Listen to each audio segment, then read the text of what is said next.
Hey everybody, Gavin here again, and I wanted to talk to you today about costs and cutting costs in business, because we are in a market right now where, of course, when sales slow down slightly, everybody's watching their bottom line, everybody's watching their income statement, and when income comes down, we feel we've got to cut costs, and that's a good exercise, and everybody has to do it. They always say that successful times and good times are bad for business because that's when we spend too much, we don't watch our expenses. And it's generally only in bad times when we look at it. But what I'm talking about this week is, I was up in Joburg on Tuesday this week. I had to go up for an interview for this competition that I've entered. And we were given a case study. We were given 2 hours to prepare a case study that we had to read. We went in blind, and it turned out that it was a struggling airline company. And this airline company, amongst other things, had just taken focus off innovation and had just been watching costs. So they had stopped marketing. And for me, that was a red flag, and I focused in on that. And we ended up having an interview for an hour. And one of the questions the interviewer asked me, which threw me a little bit, but I think I had an answer for it. He said to me, Grant, if you had a business and you had no money for marketing, what would you do? Now, there's many things you can do. I think of just, networking. I was with one of the top attorneys in our area this week. I took her for lunch, and she was telling me how she literally grew her business off networking, and that cost her nothing. So there are ways that you can grow a business and do marketing on a budget, but my first gut reaction to this guy who asked me the question was, well, if you don't have the money for marketing, you got to find it. And I said, if you go and analyze your income statement and you look at all your expense items and you analyze your expense items with one question in mind, does this expense bring me income? In other words, am I paying for something that's going to bring me leads or it's going to contribute to income? If it's not, then you've got to get rid of it. And so what I said to him is if you don't have money for marketing, you've got to look at what you're spending money on and where it's not bringing in income, and you've got to cut that. So for real estate agents, for example, I'm going to give you a really stupid example, but if you're telling me you don't have money for marketing yourself in your business, and marketing is so vital because it's going to bring leads into your business, if you don't have money for it, go and have a look and see what you're spending money on a weekly basis, and I guarantee you, something as stupid as coffee, and I love going to Seattle Coffee, it's my favorite trip of the day, but it's 26 to 28 bucks a coffee cup. So you add that up over a week, so it's 30 Rand a week. If you're taking 2 or 3 coffees a week, that's 90 to 100 Rand a week. That's 400 Rand a month that you could be spending on, for example, a featured property slot on private property. That's going to bring you leads. So don't ever get into a position where you go, I've got no money for marketing, because I guarantee you'll find the marketing money if it's important to you. And we're going through this now in our own business. As I said, successful times, you get lazy, you get complacent.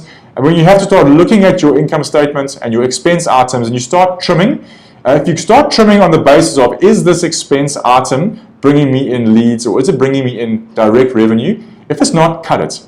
And I'll never forget an example here in the office where Grant became very unpopular because I cancelled the Natal Mercury, the newspaper subscription. Now, it wasn't a big cost, but I looked at it and I thought, wow, all this newspaper is doing is it's lying around the office, it's being used by 1 or 2 agents who are reading it over their coffee, it's not bringing in income. But when I cancelled it, oh my goodness, was I the most unpopular man in the office for the weeks that followed. But I think eventually people started to realize that you've got to take a business person approach or business person-like approach and be quite ruthless with your expenses.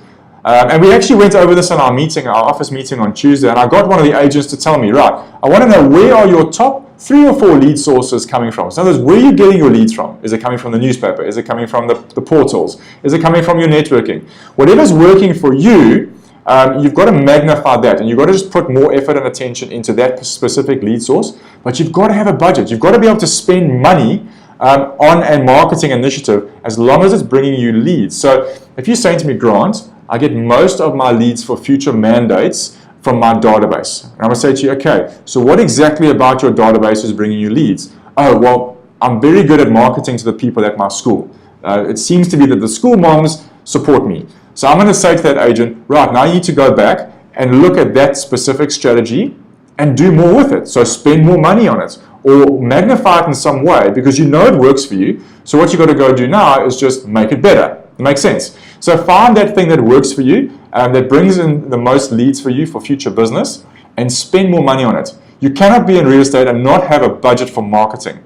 And normally when I say that word budget, the whole room just quietens down because nobody wants to spend money. I've just had a brilliant meeting with a young 23-year-old real estate agent, and she knows, she gets it as a 23-year-old, that you've got to spend money in order to make money. Make no mistake, as a real estate agent, you are an entrepreneur, you're a business owner, whether you're on a 50-50 structure in your business or whether you're on a 90-10 structure with Remax. You've got costs, and you can't just sit back and wait for your principal to do marketing for you. You need to find 1 or 2 initiatives that are going to bring in extra lead sources for your business, and you're going to have to be prepared to pay for it. And if you're telling me that you don't have money for marketing, then I'm telling you quite simply, you have to go and find the money. So go and look and see what you're spending on luxuries.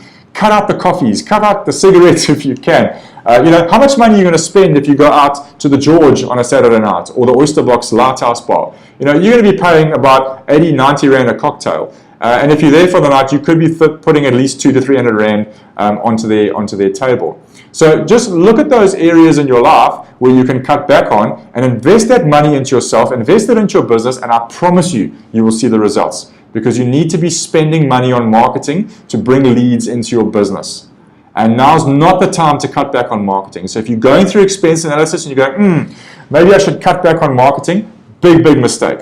And we've seen that with our business over the years. The last time we went through a recession in 2008 and 2009, we increased expenditure on marketing. We even went onto East Coast Radio, which was a big risk. But with the same number of agents, over 2 years of being on radio, our sales increased phenomenally because we were prepared to spend the money on branding and marketing.